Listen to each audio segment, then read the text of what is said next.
Herkese merhaba. Bugün üzerimdeki turuncudan da anlayacağınız üzere biraz Etsy'den bahsedeceğim. Öncelikle Etsy nedir, nasıl bir platformdur, ne satabiliriz, ne satamayız ve bu işin trikleri nelerdir? Konu başlıklarımız bunlar olacak. Etsy aslında bana göre eskiden sokaklarda gördüğümüz butiklerin online platforma taşınmış hali gibi bir şey. 4 farklı kategoride ürün satabiliyorsunuz. Bunlardan birisi vintage ürünler, ikincisi handmade ürünler yani el yapımı ürünler, üçüncüsü yan malzemeler, dördüncüsü de dijital ürünler. Şimdi biraz bunları açalım. Üzerinden belli bir süre geçmiş ürünler vintage ürün diye geçiyor. Yanlış hatırlamıyorsam 25 sene gibi bir süre olması gerekiyor vintage özelliği kazanması için bir ürünün. İşte bu ne olabilir? Bir sandalye olabilir, bir tablo olabilir, bir masa olabilir, bir sehpa olabilir. İkincisi el yapımı ürünler. Bunlar elimizle diktiğimiz, biçtiğimiz, hazırladığımız ürünler zaten adı üzerinde. Buna ne olabilir? İşte bir çanta dikiyorsunuzdur, bu olabilir. Yine bir tablo yapıyorsunuzdur, bu olabilir. Ya da bir takı tasarlıyorsunuzdur, bu olabilir. Yine pek çok alanda ürün var yine bu kategoride. Peki bu yan ürün nedir? Mesela tablonun çıtası bir yan üründür. Ya da o kanvas üzerindeki kanvas örtü bir yan üründür. Bunların satışını yapabilirsiniz boş bir şekilde. Ya da işte bir çantanın fermuarını satabilirsiniz. Ya da toka satabilirsiniz. Yani bu çanta tokalarından bahsediyorum. Ya da işte bir küpenin klipsini satabilirsiniz. Bu tarz ürünler de yan ürün olarak geçiyor.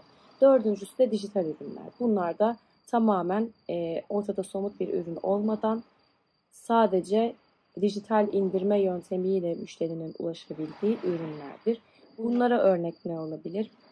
Logo tasarımı olabilir, kişinin portresinin çizimi olabilir, işte dijital olarak. Hatta artık Etsy'de SEO çalışması nasıl yapılır? Etsy'de başarılı olmak için hangi yöntemler kullanılır? Ya da işte bazı satış motivasyonları ile alakalı dijital olarak indirebileceğiniz e-kitap tarzı şeyler bulunuyor. Bunları da 5-6 dolara satın alabiliyorsunuz. Peki Etsy'de nasıl mağaza açacağım? Öncelikle Etsy'de mağaza açmak için yaşadığınız adresi doğrulayabiliyor olmanız gerekiyor. Peki bu ne demek? Etsy sizden bir adres istiyor. Sizin de bu adreste yaşadığınıza dair ya o adresin bir kira sözleşmesi, tapusu ya da üzerinize bir fatura olması gerekiyor. Eğer o adresi doğrulayamazsanız hesabınız askıya alınıyor. Hatta uzun bir süre doğrulayamazsanız hesabınız kapatılabiliyor. Benim başıma geldi bu. Mesela benim hesabımda adresi bir türlü doğrulayamadık. En sonunda annemin üzerine çevirmek zorunda kaldım. Bu da bir yöntem bu arada. İkincisi bir kredi kartınızın olması gerekiyor. İşte mağazayı kimin adına açtıysanız o kişinin kredi kartını kullanmak zorundasınız. Yani ben annemin adını açtım, kendi kredi kartımı kullanayım gibi bir şey söz konusu değil maalesef. Bu kredi kartından giderleriniz ödeniyor. Mesela marketing giderleriniz, listing açma maliyetleriniz bu kredi kartından ödeniyor. Bir de banka hesabınızın olması gerekiyor. Bu hesap da yine kimin adını açtıysanız mağazayı o kişiye ait olması gerekiyor. Bu da müşterilerden sağladığınız gelirin yatacağı bir banka hesabı oluyor ve yine bunu doğrulamanız gerekiyor. Etsy sizden bunu doğrulayacağınız en az 6 ay geçmişten olacak şekilde bir hesap dökümü istiyor. Anketli kağıda filan olması gerekiyor. Bunu da bankadan almanız gerekiyor. Bu 3 özelliği sağladıktan sonra hesabınız sorunsuz bir şekilde açılmış ve satış yapmaya hazır bir hale gelmiş olacak. Bu arada bir bilgi vereyim size. Etsy'de finans kısmında vergi numarası, onlar da VAT diye geçiyor. VAT ID girmeniz gerekiyor. Bu VAT ID'yi girmezseniz %6 gibi bir oranda komisyon kesiyor sizden Etsy. Bunu da bir site var. Aşağı linkini bırakacağım. Oradan alabiliyorsunuz. Hepimizin bir vergi numarası var şahsi. TC kimlik numarasıyla bu vergi numarasını görüntüleyebiliyorsunuz. Bunu mutlaka yapın. %6 komisyon çok yüksek bir şey. Zaten Etsy'de çok fazla kesintiler olabiliyor. Neden böyle bir şey yaşayasınız? Bu da bir trik. Herkes söylemez. Etsy'de ne satacağımıza karar verdik. Mesela ben dijital ürün satıyorum. Dijital ürün için fotoğraflara, ürün açıklamalarına, ürünün title'ına ve doğru taglere, keywordlere ihtiyacım var. ve fiyatlandırmaya. Nasıl yapıyorum bunu? Giriyorum Etsy'ye. Kim neyi ne fiyata satıyor, hangi açıklamalarla satıyor bakıyorum. Özellikle Star Seller yazan Etsy mağazalarına mutlaka göz atın. Çünkü onlar belli ki bir şeyi tutturmuşlar. Benzer şeyleri yaparak yine siz de satış kazanabilirsiniz. Direkt kopyalayın demiyorum bu arada. Zaten Etsy buna izin vermiyor. Sadece esinlenin anlamında söylüyorum. Esinlenmekten yana bir sorun çıkacağını düşünmüyorum. Şu zamana kadar benim için çıkmadı en azından. Bütün ürünler için geçerli olan şey şu: 10 tane fotoğraf koyma hakkınız var ve bir tane video yükleme hakkınız var. Mutlaka ürününüzün videosunu koyun.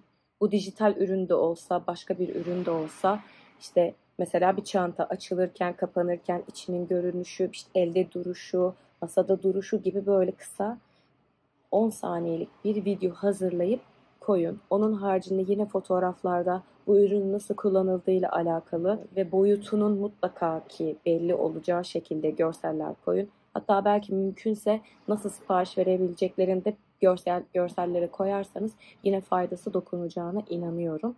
Hep aynı şekilde gitmeye çalışın. Bir müşteri size ne kadar az soru sorarsa direkt siparişe ulaşma şansınız o kadar kolay oluyor. Kendinizden pay biçin. Sürekli nasıl yapacağınızı sorduğunuz bir yerde siz de sipariş vermek istemezsiniz. Ama her şey net ve açık olursa, lafı dolandırmadan söylemiş olursa hemen siparişe dönüşür. O yüzden net kısa cümlelerle görsel hazırlayabilirsiniz.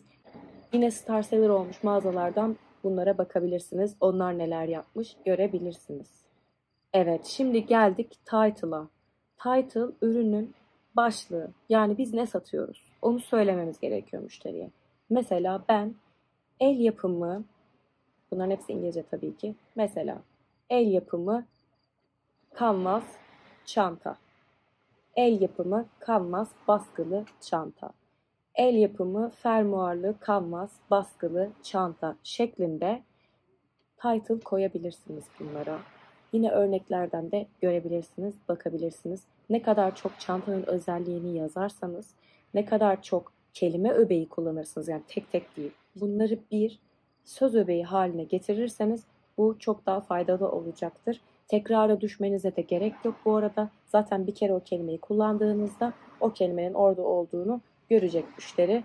Aratırken de yine sizi bulabilecek o kelimeden. Tekrar bir başlık üzerinde aynı şeyi yazmanıza gerek yok. Bu arada okazyon da yazabilirsiniz. Yani nedir? İşte Christmas gift, Mother's Day gift, Father's Day gift, Birthday gift gibi ürününüzün satılabileceği dönemsel tatil olabilir ya da hediyelik eşya ile alakalı bir şeyler olabilir. Bunu da başlığınıza ekleyebilirsiniz. Bu da ön plana çıkartıyor. Özellikle Christmas döneminde, yani Christmas dönemine hazır olmak istiyorsanız tabii ki artık Ağustos'ta, Eylül'de bütün bu işlemleri bitirmiş olmanız gerekiyor. Bu tarihlerden itibaren Christmas gift diye yazarsanız siz otomatikman ön plana çıkmaya başlıyorsunuz. Bunu tag'de de mutlaka kullanmanız gerekiyor. Şimdi geldik description'a. Description'ları da ürününüzü ve nasıl sipariş vereceklerini, processing time'ınızı, yani ürünü üretme sürecinizi, belki kargolama sürecinizi de buraya yazabilirsiniz. Hatta yazabilirsiniz değil, yazmanız gerekiyor. Bu ürünle alakalı ve sizin nasıl işlem yaptığınızla alakalı bilgi vermeniz gerekiyor. Özellikle bunu yazarken ben yapay zekadan faydalanıyorum. Sattığım ürünün özelliklerini ve bunlarla ilgili bir açıklama yazmasını istiyorum ben ChatGPT'den. Çok faydalı oluyor ama şunu unutmayın, onun yazdığı her şey doğru olmayabilir. Siz ürününüzü daha iyi tanıyorsunuz. Mutlaka yazdığı şeyi direkt kopyalayıp yapıştırmayın. Esinlenebilirsiniz belki ya da bazı yerlerini direkt kullanabilirsiniz. Doğru bir açıklama yazmanız gerekiyor. Bu çok önemli müşteri için. Çünkü kötü yorum alırsınız. 1 yıldız, 2 yıldız o kadar kötü etkiliyor ki, hatta 4 yıldızdan sonrası mağazanızı çok kötü etkileyecektir. Müşterilerden aldığınız geri dönüşler açısından söylüyorum. O sebeple olabildiğince, hatta tamamen dürüstçe şeyler yazın. Olmayan şeyleri yazmayın. Etsy'nin zaten en önemsediği şey dürüst satıcı. Gerçekten o kadar önemsiyorlar ki ve bir müşteri için de bir satıcı için de inanılmaz güvenilir bir platform. Hiçbir şeyin başına bir şey gelmez yani. Merak etmeyin. verdiğiniz bilgilerle ilgili de bir problem yaşamazsınız. Gerçekten son derece güvenilir bir alışveriş sitesi diyebilirim. Fiyatlandırma da çok önemli. Fiyatlandırma yaparken mutlaka kendi rakibiniz olan satıcılara bakın. Onların çok üstünde kalmamaya çalışın. Atıyorum 45 dolara satıyorsa bir star seller olan bir satıcı, siz 44 dolara satmaya çalışın, 43 dolara satmaya çalışın. Satışlarınız için çok çok çok faydalı olacaktır. Yani ya aynı seviyede kalın ya bir tık altında kalın ama inanılmaz altında da kalmayın. Bu da rekabet açısından pek hoş karşılanmıyor Etsy tarafından. Fotoğraflarımızı çektik. Fotoğraflarımız hazır. Description'ı yazdık. Title'ımızı yazdık. Fiyatlandırmayla da ilgili bilgimiz var. Geliyoruz bir diğer konuya, tagler. Ben yine bu taglerle alakalı ChatGPT'ye başvuruyorum. Diyorum ki Etsy'de şöyle bir ürün nasıl aratılıyor, bana yazar mısın? Tık tık tık tık 15-20 tane bana keyword veriyor. Ama şöyle bir sıkıntı var. Etsy en son 2021 verilerine göre bakabiliyor. 2021 verilerini size verebiliyor. Veya işte ben yapay zeka olduğum için iznim olduğu kadarını size söyleyebilirim diyor. Böyle bir sıkıntı var. Onun dışında asıl Etsy'deki her bilgiye ulaşabileceğiniz bir platform var ki eRank diye geçiyor. Yine linki koyacağım aşağıya. eRank'te o hafta Amerika'da hangi kelimeler çok aratılmış Etsy'de, hangi kelimeler İngiltere'de daha çok aratılmış, nereye artık pazarınız olarak görüyorsanız, ilk 100 kelime nedir? Star seller'ların hangi tagleri kullandığına kadar ya da diğer mağazaların hangi tagleri kullandığına kadar, hangi mağazanın günde kaç satış yaptığına kadar görebildiğiniz bir platform. Mükemmel. Sadece tek bir sorun var. Ücretli maalesef. Belki ilk aşamada bunu kullanmazsınız ama işleriniz büyüdüğünde mutlaka bunu kullanmalısınız. Çünkü geride kalmayın trendlerden.